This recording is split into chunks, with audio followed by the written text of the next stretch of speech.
రాజశేఖర రెడ్డి గారి ప్రభుత్వం 17/12/2008 నాడు ఫౌండేషన్ స్టోన్ వేసిండ్రు. 2007లోనే టెండర్లు పిలిచారు, జీవోలు ఇచ్చారు. 2008లో శంకుస్థాపన చేసిండ్రు.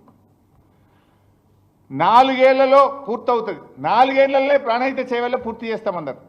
అప్పుడు ఎలక్షన్ల ముందు అన్ని టీవీలలో యాడ్లు వచ్చినాయి, మీకు కూడా తెలుసు. తెలంగాణ ఉద్యమాన్ని దెబ్బకొట్టాలని చేసిండ్రు. 4 ఏళ్లలో పూర్తి చేస్తామన్నారు. 7 ఏళ్ళు అధికారంలో ఉంటే కనీసం తమ్మిడిహట్టి దగ్గర అంతర్రాష్ట్ర ఒప్పందం చేయలే. 4 ఏళ్లలో వీళ్ళు చేసిన ఘనకార్యం కూడా చెప్తా. 4 ఏళ్లలో ప్రాజెక్ట్ పూర్తి చేస్తామన్నారు 2008లో.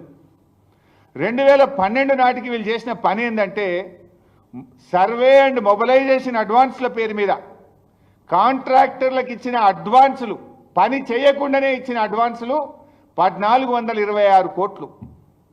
4 ఏళ్లలో ల్యాండ్ ఎక్విజేషన్ కోసం పని మీద పెట్టిన ఖర్చు ఎంత అంటే 160 కోట్లు.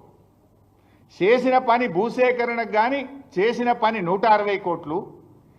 ఏమి చేయకుండానే మొబిలైజేషన్ అడ్వాన్స్ల కింద కాంట్రాక్టర్లకు ఇచ్చింది 1426 కోట్లు. ఇది కాంగ్రెస్ పార్టీ యొక్క అవినీతికి పరాకాష్ట. తట్టెడు మట్టెత్తకుండా 1426 కోట్లు 2012 నాటికి కట్టిపెట్టారు మీరు. 4 ఏళ్లలో పూర్తి చేస్తామని మొత్తం 160 కోట్ల పని కూడా చేయకుండా 1426 కోట్లు కాంట్రాక్టర్లకు దోచిపెట్టిన కాంగ్రెస్. ఆ దోపిడిలో ఈ ఉత్తమ్ కుమార్ రెడ్డి కూడా బాధ్యుడే. ఆనాటి నీళ్ల మంత్రి సుదర్శన్ రెడ్డి కూడా ఇప్పుడు కాంగ్రెస్ పార్టీ ఎమ్మెల్యేగానే ఉన్నాడు.